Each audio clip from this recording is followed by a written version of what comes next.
The Dark Tower is coming out here soon, so I thought it'd be fun to go back to another Stephen King book-made movie, The Mist.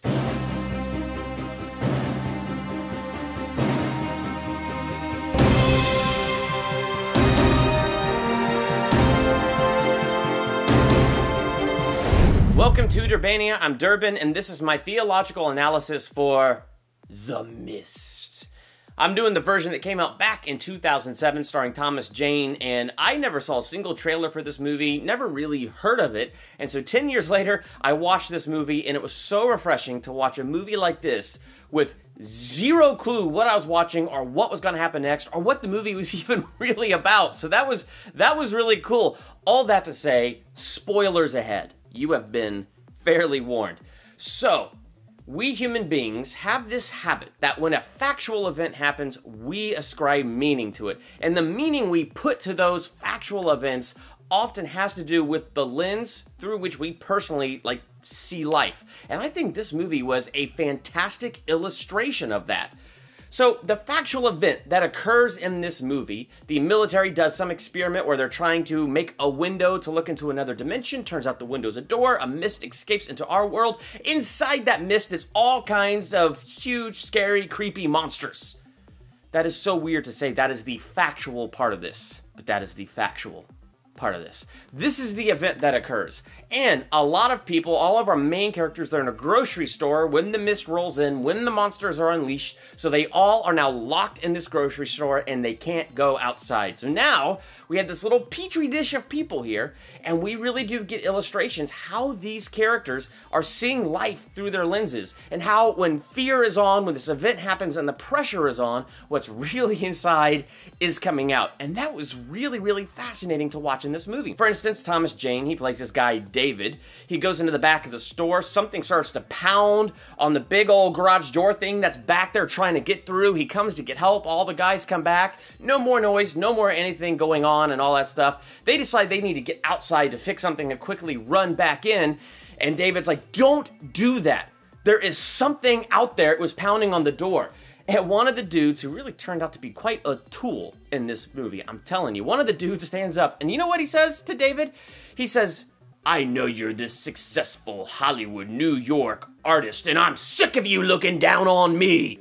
What, am I impugning their manhood or something? That was the lens through which he was looking at life. When the fear and panic was on, that insecurity popped right out, because he was looking at life through that insecurity. So when this guy heard something and this bozo didn't believe it, that is the place that he ran to in the corner of his heart. So stupidly, they open the garage door, tentacles come out and eat this teenager, so they shut the garage door, cut off a piece of the tentacles, they're like, holy cow! They go into the store to tell people there's a tentacle monster outside in the mist. And this one guy, Brent, he's like, no. Now here's the thing about Brent. The lens that he's looking through life at is this lens of incredible unbelief. I mean, incredible. To the point that facts are dropped right in front of him, and he doesn't believe anything. I mean, yes, I get it. Tentacle monsters in the mist. That sounds insane. It sounds insane. By some kind of fear, they're all locked in that store for some reason, right? There's evidence right there. This is where Brent is running. He's running to this thing that he knows, and he's viewing life through this lens of absolute unbelief, to the point that he obstinately leads a group of people into the mist. They are never heard from again. There's nothing out there. Nothing in the mist. What if you're wrong? Then I guess the joke would be on me. So since we just talked about unbelief, let's be fair now, and let's talk about belief. You have Mrs. Carmody. This lady was truly insane, and it kind of touched on a nerve for me. And I don't mean touched on a nerve that it offended me. I mean it touched on a nerve because this stuff drives me nuts. So this event occurs, and she starts ascribing meaning to this event. They'll come tonight. And when they do, you will cry to God. You'll be on your knees to me before this is through. Her picture of God is wrathful, vengeful, looking to dish out punishment, looking to smite, looking to destroy. This is her picture of God. Read the good book. It calls for blood. So of course, when the fear is on, when this event happens, this is the lens through which she sees life. So this event confirms this thing that's going on inside of her, that God is this incredibly mean, abusive father, and we've offended him, and now he is just dishing out the punishment. So this is exactly what she starts to preach. Now, at first, people are just irritated by it, but as events begin to unfold, I mean, it's scary, okay? And she's whipping people into a frenzy. And when people are afraid and they're in a frenzy, they're gonna look for something to turn to. So they turn to Mrs. Carmody because she's such a loud voice. They turn to her. She uses fear. It's a tool of manipulation. This is how she sees God. This is the lens through which she sees life. And now she's doling that out here in the store and forcing this on other people. This is why this touches a nerve for me. Because I can't, when I look at God, I can't see that at all. When I look at God, I see Jesus who willingly became a sacrifice on our behalf. And so I'm looking at this and I'm just like, oh, this just hurts. This hurts to watch. But I think ultimately the most dangerous lens that I saw in this movie, David had this lens, Amanda had this lens, the sweet old lady Irene, who was so tough and so awesome. I mean, she took on a giant monster spider.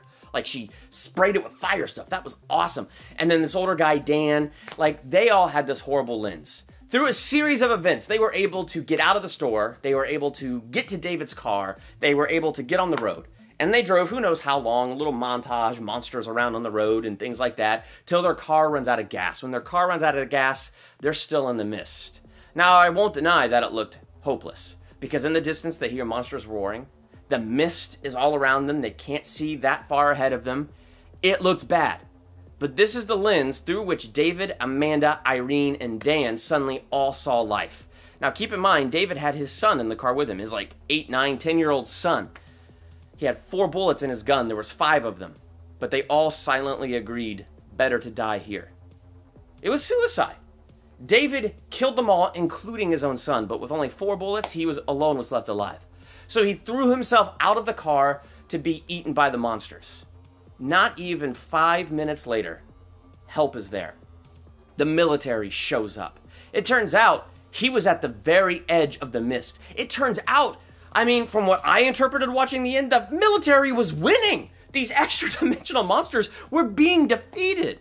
The hell that they had been through was actually coming to an end. They were there.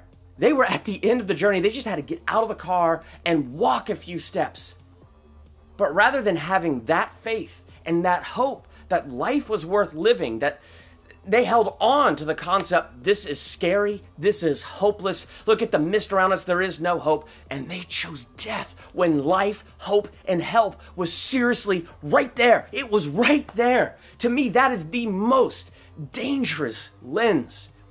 And what helps me overcome that, because there are moments in life where it feels like the mist is so thick, what are you going to do? There's moments in life, in real life, that like what this movie depicted, where things feel very, very hopeless. But see, there's a fact, there's an event that I look to, and that's Jesus on the cross. Because the fact and event that occurred there was all my misses, all my mistakes, all of that stuff. He took care of it all. So then when I put my faith in him, it's like he foot the bill on my behalf. He took care of it. All those misses, when I hand them up to him, it is taken care of. You know what that means? That means no matter how thick the mist is around me, no matter how big the monsters that surround me, I don't have to be afraid because Jesus has already overcome the world. That's a fact. That's an event that has occurred. And I could look to that, and no matter how hopeless things are, I don't have to fear and I don't have to be afraid. I am not perfect. I definitely have my lenses. I definitely attribute wrong meanings to things. But you know what the saving grace in my life is? To look to the event of the cross and look at the event of Jesus and realize how powerful that is, how much love is in my life, and how much value he placed on me, and how much hope I actually have. And if he's with me, then who could be against me? What mist or monsters should I fear? What mist or monsters should you fear? If you saw The Mist, let me know in the comments what you thought of this movie. And as you watch it, what meaning do you find in it? I long to have a fantastic conversation with you about that. So while you're there leaving those comments, make sure to hit that subscribe button to become a Durbanian. Next to the subscribe button is the bell. Click that bell. That way you're notified the moment I drop my next videos. Like and share this video. I'm Durbin. Thank you for checking out Durbania.